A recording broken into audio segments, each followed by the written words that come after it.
दोस्तों, मोदी सरकार को जगाने के लिए और जवाबदेही तय करने के लिए दिल्ली में जो युवा आंदोलन चल रहा है, कोकरोच जनता पार्टी का जो आंदोलन चल रहा है, उसे लेकर बॉलीवुड के बहुत सारे कलाकारों का समर्थन आया है, लेकिन कई अब भी चुप हैं।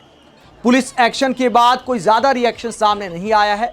ऐसे में अमिताभ बच्चन का एक बयान काफी चर्चा में आ गया है।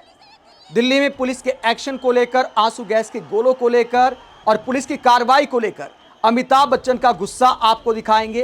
पहले बात करते हैं कि नसीरुद्दीन शाह ने बेहद गुस्से में पीएम मोदी को और मोदी सरकार को क्या बोल दिया है।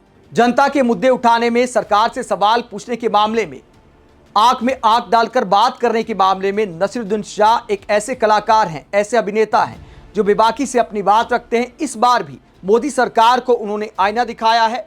क्या बोला है, क्या वीडियो जारी किया है, जरा सुनिए। आदाब, नमस्कार। मैं नसीरुद्दीन शाह दो बातें अर्ज करना चाहता हूं आप सबसे।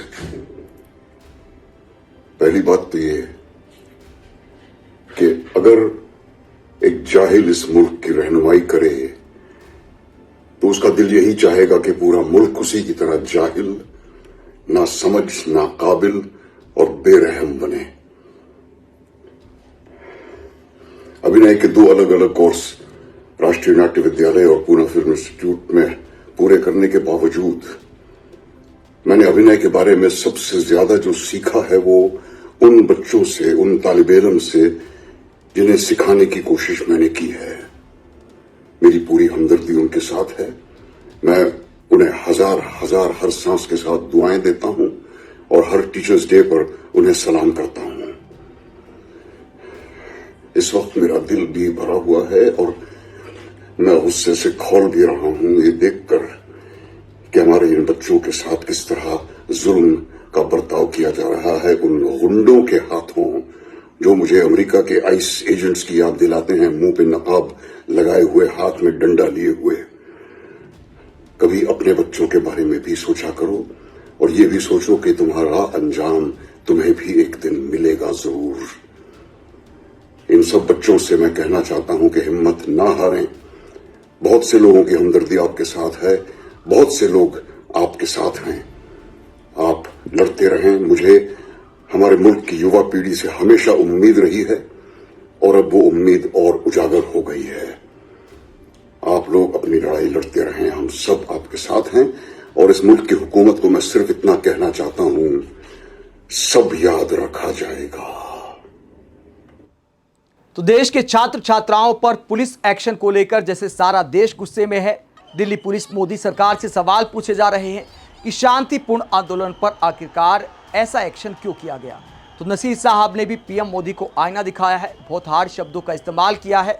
हालांकि दोस्तों, हम ये भी कहना चाहेंगे कि बहुत बड़ा आंदोलन है, शांति बनाए रखें। अगर किसी आंदोलन में संयम खो जाता है, अगर कोई आंदोलन शांतिपूर्ण नहीं रहता है तो वो आंदोलन समाप्ति के करीब आ जाता है। ऐसे में छात्रों से अपील है कि शांति बनाए रखें। आंदोलन के बीच अराजक तत्व भी आ सकते हैं, तो सावधान रहें। गांधीवाद के रास्ते पर ही इस आंदोलन को चलाएं। नसीरुद्दीन शाह के अलावा इस पूरे मामले को लेकर एक्टर अतुल कुलकर्णी क्या कहते हैं, वो भी बड़े भावुक हो गए। एक कविता उन्होंने लिखी, उसके बाद अमिताभ बच्चन का एक बयान भी आपको दिखाएंगे। क्या कहते अतुल कुलकर्णी, जरा सुनिए। पुलिस सिपाही लाठी वाले, क्या घर जाकर तू रोया कल? रे पुलिस सिपाही लाठी वाले, क्या घर जाकर तू रोया कल? रे सांसद मेरी संसद वाले, क्या घर जाकर सो पाया कल? मैं कल रोया खून के आंसू, ना मैं सोया किसको कोसूं? बच्ची मेरी नींद में चीखी, सपने में उसने लाठी देखी। रे सिपाही लाठी, पुलिस सिपाही लाठी वाले, क्या घर जाकर तू रोया कल? रे सांसद मेरी संसद वाले, क्या घर जाकर सो पाया कल? आंखों में आंसू सबके लिए, मुझे चाहिए वो सरकार। हाथ कपकपाते सबके लिए, मुझे चाहिए वो सरकार। मैं तो सीमा के अंदर हूं, झप्पी क्यों है सीमा पार? सबके लिए आंखों में आंसू, मुझे चाहिए वो सरकार। रे सांसद मेरी संसद वाले, क्या घर जाकर सो पाया कल? ट्रोलियां मुझको देने वाले, ट्रोलियां मुझको देने वाले सहचर हो तुम साथी भी।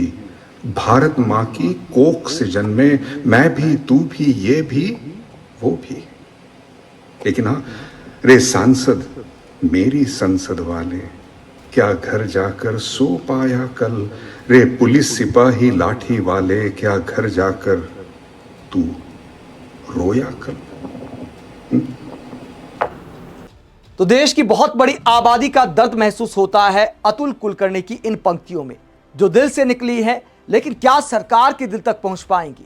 और क्या उन कलाकारों के ज़मीर को जगा पाएंगी, उनमें हिम्मत जगा पाएंगी जिन्हें जनता ने बहुत प्यार दिया? जनता के प्यार ने किसी को बादशाह बनाया, किसी को दबंग बनाया, किसी को शहंशाह बनाया, लेकिन क्या जनता के दिलों पर आज भी वो राज कर रहे हैं? 2014 से पहले जो खुलकर बोला करते थे और दिल्ली हिंसा पर भी बोला था, दिल्ली में पुलिस एक्शन पर भी बोला था, अमिताभ बच्चन का एक ट्वीट सामने आया, शशि थरूर ने रिपोस्ट किया था कांग्रेस सांसद ने, तो मुझे यकीन नहीं हुआ कि क्या वाकई अमिताभ बच्चन ने बोला है, क्योंकि आज के हालात पर एकदम फिट बैठता है। अमिताभ बच्चन का ट्वीट आप देख सकते हैं। दिल्ली में पुलिस के एक्शन को लेकर अमिताभ बच्चन का ट्वीट चर्चा में आ गया है। वो कहते हैं कि दिल्ली में जो हुआ, जिस तरह हालात को अनफोल्ड किया गया, तो मैं काफ़ी दर्द में हूँ, हॉरिफाइड हूँ, यानी भयभीत हूँ, ये देखकर कि जिस तरह टीयर गैस का इस्तेमाल किया गया, वोटर कैनन का इस्तेमाल किया गया शांतिपूर्ण प्रोटेस्ट करने वालों पर। तो अमिताभ बच्चन दिल्ली में प्रोटेस्ट करने वालों पर वोटर कैनन के इस्तेमाल को लेकर, टीयर गैस के इस्तेमाल को लेकर गुस्से में हैं। लेकिन दोस्तों आज नहीं है, ये 2026 की बात नहीं है। उसके बाद मेरी नज़र डेट पर जाती है।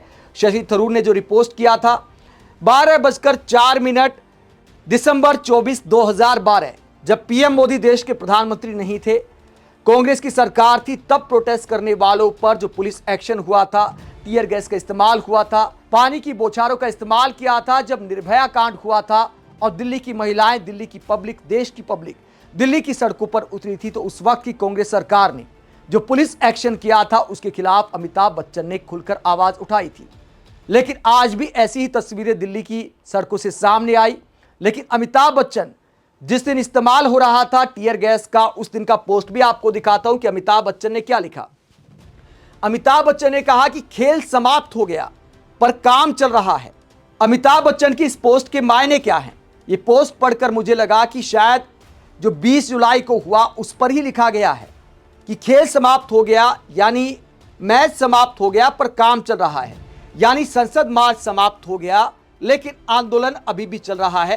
क्या अमिताभ बच्चन ने इसलिए लिखा था रात को करीब 3 बजे कि खेल समाप्त हो गया पर काम चल रहा है? क्या इशारों में अब भी अपने दिल का दर्द लिख पा रहे हैं? क्योंकि अच्छे इंसान है, इस बात में कोई दो राय नहीं कि हम नहीं कहते कि अमिताभ बच्चन के दिल में दर्द नहीं है। अगर दर्द नहीं होता तो 2012 में भी नहीं बोलते। जनता के मुद्दों पर कांग्रेस की सरकार में खूब आवाज उठाई, लेकिन मोदी सरकार में जैसे ही सरकार को लेकर कुछ बोला जाता है या जनता के हित में सरकार से सवाल किया जाता है, उसके बाद ट्रोलिंग का खेल शुरू हो जाता है। तो बड़े बड़े नायकों को उस खेल से डर लगता है। अब पहले वाली सरकारें कहां हैं जो सवाल उठाने पर भी सम्मान किया करती थी, दुश्मन नहीं मानती थी, आपको देशद्रोही नहीं कहा जाता था, टुकड़े टुकड़े गैंग में नहीं जोड़ा जाता था, आपको जॉर्ज सोरोस का एजेंट नहीं बताया जाता था। तो वो दिन बीत गए हैं, इसीलिए शायद ऐसा इशारों में लिखा जा रहा है या फिर अमिताभ बच्चन ने इत्तेफाकन ऐसा ट्वीट किया है, ये तो अमिताभ बच्चन बता सकते हैं। लेकिन 2012 का जो पोस्ट है अमिताभ बच्चन का, जो अमिताभ बच्चन ने दिल के दर्द और भय की बात की थी टीयर गैस को लेकर, उसे लेकर अब पब्लिक क्या कहती है, वो ट्वीट अब वायरल हो रहा है। और सौरभ इसे लेकर क्या कहते हैं? 2012 में सरकार टीयर गैस चलाती थी तो बच्चन साहब को बहुत बुरा लगता था। अब चाहे बच्चे पिटते रहे, बच्चन साहब मजाकिया ट्वीट करते रहते हैं। इसके बाद वरिष्ठ पत्रकार आरफा खानम शेरवानी कहती हैं, सोचिए अगर बच्चन साहब ने 2012 में मनमोहन सरकार नहीं बल्कि 2026 में मोदी सरकार के लिए लिखा होता, सदी के महानायक नहीं सदी के महा डरपोक निकले ये तो। इसके बाद राजनीतिक दल भी इसे लेकर रिएक्शन दे रहे हैं। झारखंड मुक्ति मोर्चा ने क्या लिखा है? सदी के महानायक का बड़ा बयान 14 साल पहले। कटाक्ष किया गया है कि 14 साल पहले ऐसी घटनाओं को लेकर बोला करते थे। मणिपुर की बेटी और एक्टिविस्ट लिसी प्रिया क्या कहती हैं? वो कटाक्ष करते हुए कहती कि बॉलीवुड अब बिक गया है, बस 3-4 एक्टर ही अब बोल पाते हैं।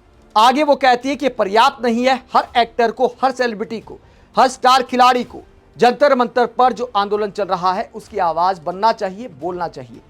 लेकिन लिसिप्रिया कहें या देश की पब्लिक कहे, देश के मीडिया एंकर कहें, देश के बुद्धिजीवी कहें, ऐसे ट्रोल करते हुए वीडियो बनाए जाएं, उनको पुराने बयान याद दिलाए जाएं। वो कहावत लागू होती है कि बापू के 3 बंदर बन गए हमारे बॉलीवुड कलाकार। ज़्यादातर एक आध बोलने की हिम्मत जुटा पाता है, वरना इशारों में कुछ लोग लिखते रह जाते हैं या दिल के दर्द को दिल में ही दबा लेते हैं। आप इस पूरे मसले को लेकर क्या सोचते हैं? कमेंट बॉक्स में अपनी राय जरूर दें। साथ ही चैनल को सब्सक्राइब भी करें। नमस्कार।